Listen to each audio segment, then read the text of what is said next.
volta com a psicanalista Elisandra Souza e com o professor do curso de Pedagogia da Universidade Presbiteriana Mackenzie, Ítalo Curcio.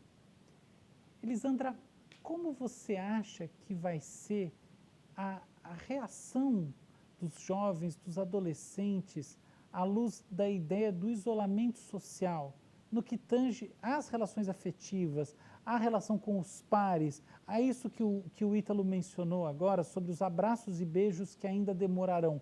Você acha que os mecanismos psicológicos eles vão permanecer no lugar, ainda que o isolamento social tenha que se manter, pelo menos até a gente ter a imunização plena da população?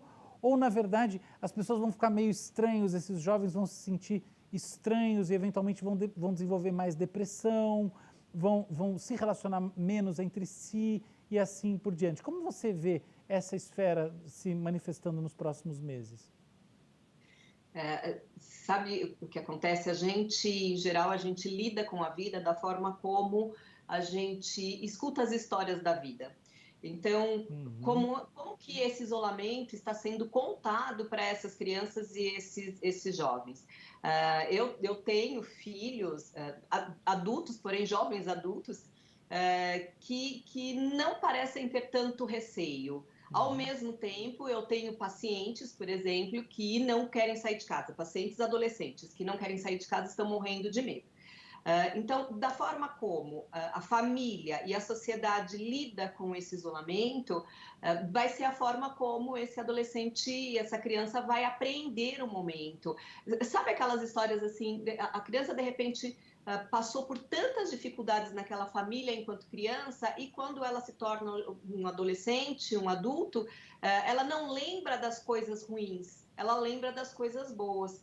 Então, pode acontecer isso. Agora, sim, a gente já tem adolescentes com muito medo, a gente já tem evidenciadas algumas questões emocionais e psicológicas que já vinham antes ou que de repente emergem nesse momento, como casos de depressão, como crises de ansiedade, como pânico, como automutilação. Então, a gente já está tendo esse tipo de comportamento. Mas, volto a dizer, vai muito mais de como os pais estão lidando com a situação. Famílias em que todo mundo tem muito medo, a criança e o adolescente fica também com muito medo e terá mais dificuldade de fazer qualquer tipo de relacionamento posterior. E isto é uma certeza. E você acha que isso vai afetar os relacionamentos afetivos dos adolescentes, os namoros e as amizades, ou essa parte não está preservada? Não, vai afetar tudo, inclusive levando isso, pensando num longo prazo, né? Num tipo de relação que o ano que vem vai ser difícil, daqui 2 anos vai ser difícil, daqui 15 anos vai ser difícil. Então, dependendo de como isso se marca na pessoa, o que a gente chama na psicanálise de trauma, né? Mas como este momento marca a pessoa, ela vai carregar isso para o resto da vida, a não ser, obviamente, depois que passa algum tipo de tratamento, mas quando a gente leva as coisas de uma forma mais leve, a gente passa isso para a criança de uma forma mais leve e para o adolescente também, então a possibilidade dele ter questões piores é menor. Legal. Ítalo, ela trouxe um ponto que eu acho que merece reflexão, que é esse eu vou chamar isso de fobia, ainda que eu sei que na psicanálise não é isso, a Elisandra não vai concordar com fobia, mas o senso comum diria que é a fobia causada pelo medo da contaminação no retorno. Eu queria saber se nos círculos especializados como o seu, existe uma discussão sobre como lidar com as crianças e os adolescentes que por uma questão pessoal ou eventualmente familiar, vão se recusar a voltar ao ensino presencial quando este se tornar a norma. Existe já um debate? O que a gente vai fazer com quem... É fácil falar com quem a gente faz com quem fica em casa, mas e quando abrir e falar assim, agora a aula é aqui? Como é que está essa discussão? Então, Álvaro, é mais um conceito que nós não podemos deixar de lado nesta hora, nesta reflexão. É o conceito de evolução, não é? A palavra evolução, do verbo evoluir, significa mudança. Muita gente confunde evolução com progresso. A evolução pode ser um progresso, mas pode não ser um progresso. E isso, no quadro clínico, médico, é muito claro, mas para a população em geral, não é. Evolução não significa necessariamente progresso, significa mudança. Quando essa evolução, quando essa mudança ela é paulatina, ocorre uma assimilação muito mais tranquila. Então, você vê que a evolução na sociedade, ela vai ocorrendo de forma paulatina. Raramente você tem mudanças bruscas. Podem ocorrer mudanças bruscas? Sim. Claro, eu morava numa mansão, de repente caiu uma árvore em cima dela e eu fico sem a casa. O que eu vou fazer? Bom, então é uma mudança brusca e eu vou ter que dar um jeito. Agora, se você tem uma mudança paulatina, que você na situação econômica não vai muito bem, você vai assimilando devagarinho, chega uma hora, você até assimila tudo isso. Na parte comportamental é a mesma coisa. O que nós estamos entendendo hoje? Nós estamos entendendo que está ocorrendo uma evolução muito rápida. Ninguém podia imaginar que nós, de repente, deixaríamos a sala de aula, a lousa e giz ou pincel, e, de repente, passássemos integralmente ao ensino remoto, e até teleconsultas, né? O médico está fazendo consulta, a doutora Elisandra está também fazendo atendimento remoto, quer dizer, então, isso tudo poderia ocorrer ao longo de 15, 20, 30 anos, talvez daqui 15 anos chegássemos a um ponto parecido com o de hoje, mas teríamos levado 15 anos para chegar até lá e tudo seria assimilado. Agora, o que nós vamos fazer? Isto aconteceu, não tem, o leite está derramado, agora nós precisamos dar um jeito. Vai acontecer isso mesmo, você falou certo, vai ter gente, nós já temos, eu dou na universidade e eu já ouvi alunos dizer, poxa vida, isso está bom, vamos continuar assim? Outros, em compensação, estão dizendo assim, não vejo a hora de voltar para a sala de aula. Enfim, nós vamos ter que trabalhar isso novamente. E aí, eu não vou chamar isso de retrocesso, não vou chamar isso de avanço, vou chamar isso de mudança. Nós vamos ter que criar um novo modelo. E tudo indica que nós teremos um modelo híbrido, que era um modelo sonhado já por conta da própria legislação brasileira, porque a universidade já vinha trabalhando em modelos híbridos, a própria legislação brasileira propõe um ensino híbrido com uma porcentagem de aulas remotas, mas hoje isso se tornou necessário. Então, eu vejo que nós nos acomodaremos, vamos ter que rever isso, estamos trabalhando, existe pesquisa sobre isso, a universidade está trabalhando e eu tenho vários colegas que hoje investigam essa linha. E, claro, eu só não gosto da expressão novo normal. Nós vamos ter normal. O normal é o normal de hoje, é o normal de amanhã, e esse normal vai mudando. Legal. Olha, você trouxe uma questãozinha que é cara à minha própria existência.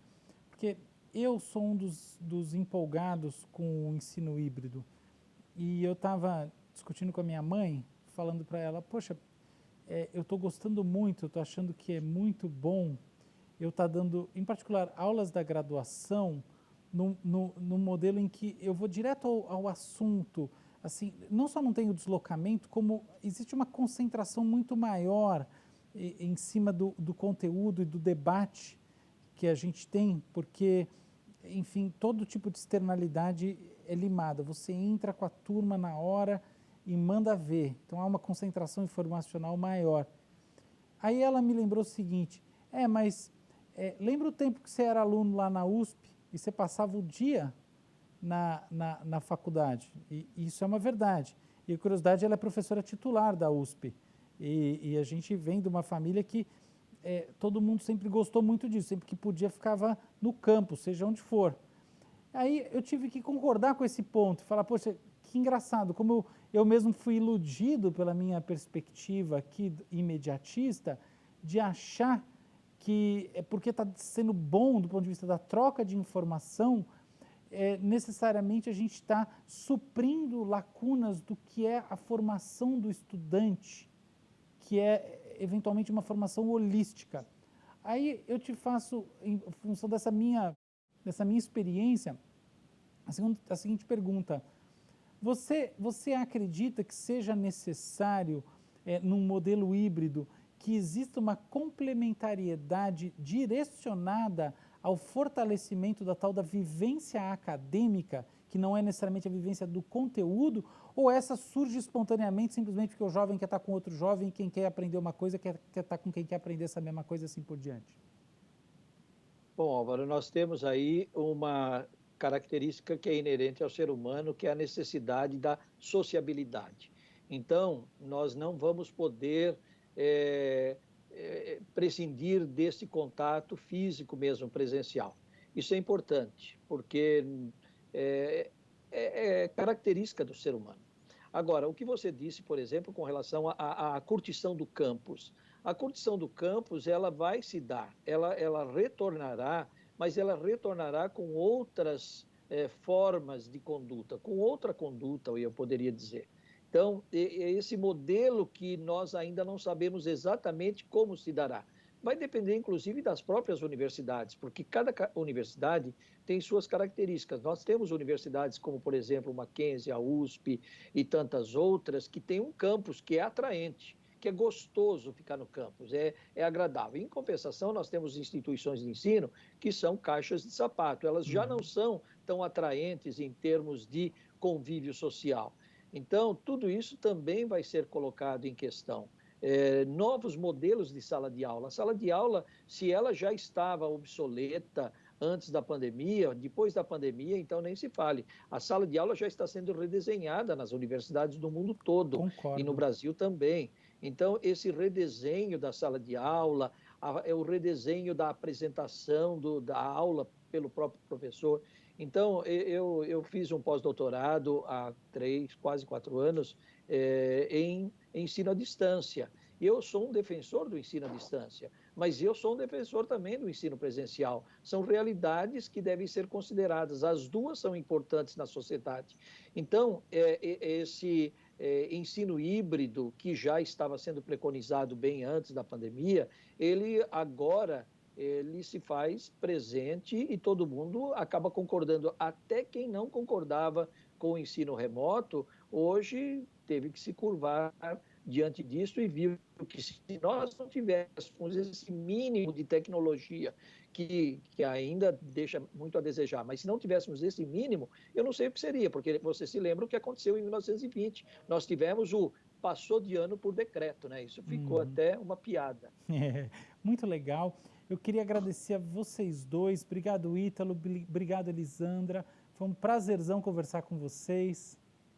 Eu agradeço a participação e podem contar comigo para outros momentos, para a gente discutir esse assunto que é extremamente importante e está aí na nossa cara e a gente precisa falar sobre crianças, sobre educação nesse momento. Com certeza. Eu agradeço pelo convite mais uma vez da TV Câmara. Para mim é sempre uma honra estar com vocês. E alegria, né, em conhecer uma nova colega também, doutora Elisandra, muito prazer em conhecê-la, mesmo que remotamente. Quem sabe, depois da pandemia, a gente possamos nos encontrar num novo programa. Um abraço a cada um e muito obrigado. Que legal. E obrigado a você que nos acompanhou até aqui. Se quiser rever esse ou outro dos nossos programas, acesse www.saopaulo.sp.leg.br/TV Câmara SP e até a próxima.